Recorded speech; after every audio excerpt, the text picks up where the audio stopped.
आपल्याला 2 in 1 बटवा शिवायचा आहे, म्हणजे 2 कलर एकाच बटव्यामध्ये आपल्याला अटॅच करायचे आहेत। त्यासाठी मी 7.5 इंच रुंदी असलेलं कापड आणि उंची त्याच्या दुप्पट म्हणजेच 15 इंच घेतलेले आहे। तुम्हाला ज्या पद्धतीने उंची किंवा रुंदी कमी जास्त हवी आहे त्या पद्धतीने तुम्ही करू शकता। सगळ्यात पहिले तर मी जे काही पॉकेट आहे ते तयार करून घेत आहे। त्यासाठी अस्तर अटॅच करायचं आहे आपल्याला। अस्तर जरी तुम्ही अटॅच केलं नाही किंवा तुम्हाला नको असेल तरी चालेल, पण जर अस्तर अटॅच केलं तर ते एकदम फिट बसेल किंवा जास्त असं जड होईल, त्यामुळे ते फाटणार नाही, तुटणार नाही किंवा काहीही होणार नाही। जे काही सरळ कपडा असतो आपला त्यावरच अस्तर आहे असं ठेवायचं आणि त्याला साईडने पूर्ण दाबटीप मारून घ्यायची आहे। चारी बाजूने तुम्ही दाबटीप मारला तरी चालेल, तिन्ही बाजूने दाबटीप मारला तरीसुद्धा चालेल। मी ते चारी बाजूने दाबटीप मारलेली आहे आणि चौथ्या साईडने किंवा कोणत्याही साईडने 1-2 इंच तुम्ही गॅप ठेवा, म्हणजे तिथे शिलाई मारू नका, म्हणजे ते आपल्याला दुमडता येईल आणि ते दुमडल्यावर त्याचं फिनिशिंग छान येईल चारी बाजूने। आपण इथे जे काही सिंगल टिप मारलेली आहे तिथे तुम्ही डबलसुद्धा मारू शकता, त्यामुळे ते फिट बसेल। आणि टिप मारून पूर्ण झाल्यानंतर ते साईडचा जो काही एक्स्ट्रा उरलेला कपडा असतो तो कट करायचा आणि मी व्हिडिओमध्ये दाखवले आहे त्याप्रमाणे जे त्याचे कोन आहेत ते कट करायचे व्यवस्थित पॉईंटने। त्यामुळे जेव्हा आपण दुमडतो तो कपडा तेव्हा त्याचे टोक छान येतात ते किंवा त्याचे कोन छान येतात। बऱ्याच जणांचं असं म्हणणं असतं की तो कोन व्यवस्थित येत नाही आहे, कुठेतरी दुमडल्यासारखं होतं आहे, आतल्या बाजूलाच राहतो आहे, तर त्याचं हेच कारण आहे। जर तुम्ही तिथे कट मारतच नसाल तर ते कोन तुमचा व्यवस्थित येणार नाही। हे बघा, मी अशा पद्धतीने पूर्ण फोल्ड करून घेतलेले आहे आणि तुम्हाला जर तिथे प्रेस करायचे असेल तर तुम्ही प्रेससुद्धा करू शकता, पण मी त्या हातानेच पूर्ण फोल्डिंग करून घेतलेलं आहे।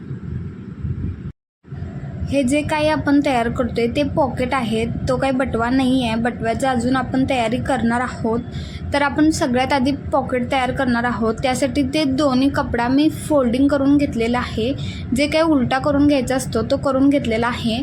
आणि हे पुढे बघालच तुम्ही की मी याच्यावर दाबटीप मारते। जर तुम्ही प्रेस करणार असाल तर दाबटीप मारायची काहीही गरज नाही आहे। जर तुम्ही प्रेस करणार नसाल तर दाबटीप तुम्ही मारा, ज्यामुळे ते अस्तर आणि पीस जेव्हा आपण मेन फॅब्रिकवर लावू तेव्हा कोणताही हालचाल होणार नाही किंवा कापड कमी जास्त होणार नाही। तर मी दोन्ही जे कप्पे आहेत ते पूर्ण आपले फिनिशिंग करून साईडने ठेवलेले आहेत। आपले पॉकेट तयार झालेले आहेत, त्यामुळे आता आपण मेन फॅब्रिक त्याचा बेस म्हणजे तयार करूयात। तर जे काही 2 कलरचे आपण कप्पे घेतलेले आहेत त्याच कलरमध्ये दोन्ही फॅब्रिक घ्यायचे आहे। मेन फॅब्रिक ते एकामेकावर सरळ ठेवायचे आहेत, म्हणजे हे बघा मी व्हिडिओमध्ये दाखवले आहे तुम्हाला।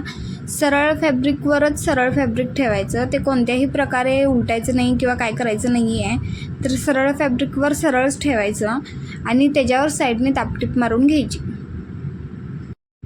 बटव्याचं मेन फॅब्रिक ते कप्प्यापेक्षा जास्त 5 ते 6 इंच जास्त असायला पाहिजे, तरच तो बटवा व्यवस्थित दिसतो किंवा व्यवस्थित होतो पूर्ण फिनिशिंगने। तर आपण इथं कप्पा जो काय पॉकेट तयार केलेला आहे पहिल्यांदा, तर त्या पॉकेटची रुंदी ही 7.5 इंच आणि उंची ही दुप्पट म्हणजेच 15 इंच घेतलेली होती। तसंच मी हे जे काही मेन फॅब्रिक आहे त्याची उंची 5 ते 6 इंच एक्स्ट्रा घेतलेली आहे, म्हणजे रुंदी ही 7.5 इंचच ठेवलेली आहे आणि जी उंची आहे त्यात 15 इंच ते 20 इंच, म्हणजे आपलं जे पॉकेट आहे त्यामध्ये त्या उंचीमध्ये 5 इंच एक्स्ट्रा घ्यायचे आहे।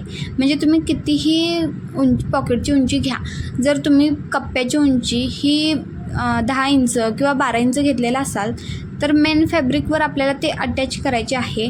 त्यामुळे मेन फॅब्रिकवर कंपल्सरी 5 ते 6 इंच तुम्ही एक्स्ट्राच मार्जिन ठेवायला पाहिजे। कप्प्याची उंची ही 10-12 इंच असेल तर मेन फॅब्रिकची उंची तुमची 15 ते 20 किंवा 22पर्यंत असली तरीसुद्धा चालेल। तर आपण इथे हे बघा, तुम्ही बघू शकता कप्प्यातला पूर्ण दाबटीप मारून घेतलेली आहे आणि जे काही मेन फॅब्रिक आहे ते सरळवरच सरळ ठेवायचं। याला मी अस्तर वगैरे काहीही लावलेलं नाही आहे, कारण हे डबल होणार आहे ऑलरेडी। आणि ज्या प्रकारे आपण पॉकेटला साईडने दाबटीप मारलेली होती त्या प्रकारेच साईडने एक सिंगल टिप मारून घ्यायची। तुम्ही डबलसुद्धा मारू शकता। इथे मी तिन्ही ठिकाणीच पूर्ण मारलेली आहे सिंगल टिप, चारी बाजूला मारलेलं नाही आहे, कारण आपल्याला वर फोल्डिंग केलं तरीसुद्धा चालेल, साधीसुद्धा टिप मारली तरीसुद्धा चालेल. ज्या प्रकारे आपण पॉकेटचे कोन किंवा जे साईडचा एक्स्ट्रा कपडा होता तो कट करून घेतलेला होता, तसाच ह्या मेन फॅब्रिकचा सुद्धा कोपरे आणि जे काही एक्स्ट्रा मटेरियल आहे, एक्स्ट्रा कापड उरलेलं आहे, ते फिनिशिंगने कट करून घ्यायचं आहे. आणि व्हिडिओमध्ये मी दाखवले आहे की कशा प्रकारे तो कपडा उलटायचा किंवा फोल्ड करायचा. तर तो उलटल्यानंतर त्याच्यावर दाबटीप ही मारणं कंपल्सरीच आहे. तुम्ही जरी प्रेस केला तरी त्याच्यावर दाबटीप माराच, कारण हा आपला बेस आहे. साईडला जेव्हा ते फोल्ड करून तुम्ही दाबटीप मारून घेता तेव्हा आपला हा बेस तयार होतो पूर्णपणे. आणि या बेसवरच आपण जे काही पॉकेट केलेले आहेत मगाशी ते कटिंग करून व्यवस्थित अटॅच करायचे आहेत. ते कसे अटॅच करायचे आणि काय हे मी तुम्हाला व्हिडिओमध्ये हळूहळू दाखवणार आहे. त्यासाठी व्हिडिओ शेवटपर्यंत बघा आणि चॅनलला नक्की सबस्क्राईब करा. जे काही असे ब्लाऊज, ड्रेस किंवा कोणत्याही छोट्या छोट्या गोष्टी आहेत ज्या तुम्ही घरी सोप्या पद्धतीने बनवू शकता, तर त्याच्या जे काही सोप्या पद्धती आहेत त्या मी या चॅनलवर शेअर करणार आहे. त्यासाठी चॅनलला सबस्क्राईब करा आणि बेल आयकॉनला प्रेस करा. तर आपण इथे बघूयात जे काही मेन फॅब्रिक आहे त्यावर आपण जे मगाशी पॉकेट तयार केलेले आहेत ते जोडून घेऊयात. त्यासाठी ते पूर्ण आहे असे पॉकेट जोडायचे नाहीत, आपल्याला वर फोल्डिंगला करायचं आहे कप्प्याला. त्यासाठी एक 10 ते 12 इंच उंची ठेवून तुम्ही जे उरलेला कपडा आहे तो कट करून घ्यायचा आहे पॉकेटच्या साईडचा. आणि जो वरचा 4 इंचचा ते 5 इंच कपडा उरतो किंवा 3 इंच, तो जो मी व्हिडिओमध्ये दाखवलेला आहे त्याप्रमाणे जोडून घ्यायचा. आणि मग खाली उरलेला कपडा, जे काही खाली उरलेला मोठा भाग असतो पॉकेट तयार केलेला आहे आपण त्यामधला, तो सुद्धा भाग खाली जोडून घ्यायचा आहे. मी व्हिडिओमध्ये तुम्हाला दाखवलं आहे की कशा प्रकारे जोडायचं आहे. आपलं कट टू कट माप असल्यामुळे कुठेही कमी जास्त होणार नाही, तो बटवा व्यवस्थितच येणार, कुठेही जास्त होणार नाही, कुठेही कमी येणार नाही. हे बघा, एका साईडनं आपण जोडलेलं आहे, तसंच त्या प्रकारेच दुसऱ्या साईडने सुद्धा आपल्याला जोडायचं आहे. जो काही कप्पा आहे तो व्यवस्थित खालच्या बाजूने जोडून घ्यायचा. मी ते पूर्ण कप्पा जॉईंट करताना सिंगल टिपच मारलेली आहे. तुम्ही ते डबल टिपसुद्धा मारू शकता, ज्यामुळे ते फिट बसेल. पूर्ण टिप जेव्हा आपली मारून होते, दोन्ही कप्पे तयार झालेले आहेत. जो काही आपला साधा बटवा आहे तो इथे तयार झालेला आहे. आणि जे साईडचे जे छोटे दोरे उरलेले असतात ते सर्व कट करून घ्यायचे, म्हणजे जे आपण नंतर लेस त्याला अटॅच करणार आहोत तेव्हा ते लेसमध्ये कुठेही येत नाही. तुम्हाला इथे जी कोणती लेस अटॅच करायची आहे ती तुम्ही करू शकता. ब्रॉडमध्ये करायची असेल तर ब्रॉडमध्ये, आणि गोंड्यासारखी लेस जी आता मिळते ती जरी तुम्ही अटॅच केला तरीसुद्धा त्याला खूप सुंदर असा लुक येतो. तर मी ते माझ्याकडे गोल्डन अवेलेबल होती लेस, तर मी गोल्डनच लेस अटॅच केलेली आहे याला.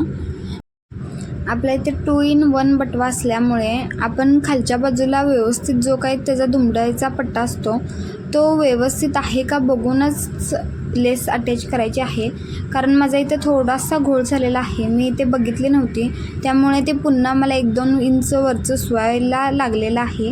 आणि ती मी उसवून पुन्हा दुसऱ्या बाजूने जिथे टिप मारलेली नाही आहे किंवा लेस जिथे मला पुन्हा अटॅच करायची आहे तिथेसुद्धा मी पूर्ण अटॅच केलेली आहे. यामध्ये तुम्हाला कुठेही दोरा दिसत नाही, किंवा तुम्ही पूर्ण बटवा जरी कोणत्याही वेगळ्या दोऱ्याने शिवलेला असला तरीसुद्धा तुमची इथे लेस लावल्यामुळे कोणताही दोरा दिसत नाही. ज्या प्रकारे आपण खालच्या बाजूला लेस अटॅच केलेली आहे त्याच प्रकारे वरसुद्धा जो काही आपल्याला फोल्डिंगचा कपडा आहे तिथे अटॅच करायची आहे. मी इथे पूर्ण सिंगल लेस अटॅच केलेली आहे. जर तुम्हाला हेवी डिझाईन हवी असेल तर जेव्हा आपण कप्पा अटॅच करतो त्याच्या आधीच पूर्ण कप्प्यावर जे काय तुम्हाला नक्षी किंवा जी काय लेसची डिझाईन, फुलं असतील किंवा काहीही असेल ते तुम्ही करून मग त्यानंतर कप्पा जॉईंट करा, तेव्हा तुम्हाला खूप छान असा सुंदर असा लुक येईल. थँक्यू.